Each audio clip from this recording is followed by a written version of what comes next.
Hey everyone, this is Tim from YourSixStudios. Are you stuck on the welcome back to PlayStation screen on your PS4? Well, in this video I'm going to show you how to get past this so you can log back in. So let's go ahead and jump into the video right now.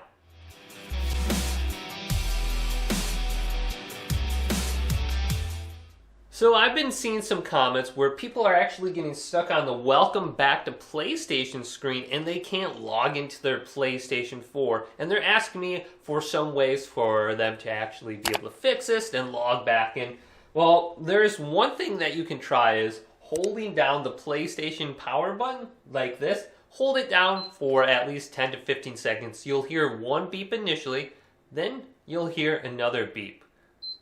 Now your PlayStation 4 is actually turning off completely and it's not going into rest mode.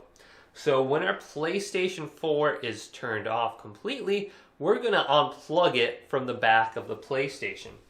So what this will do is clear the cache on the PlayStation 4, and this might actually help fix it. So with the PlayStation now turned off, locate the power supply on the back and just pull it out. And wait about 30 seconds to a minute before you plug it back in. So it's been about 30 seconds. Let's plug it back in. And then press the power button. And my PlayStation 4 is going to turn on. Now locate your controller. And then let's press the power button on the controller. It looks like it's booting up normal. Now select your profile and log in. So if this video did indeed help you out, go ahead and leave it a thumbs up and subscribe to my channel down below for more PlayStation 4 tech help videos coming up next on YourSixStudios.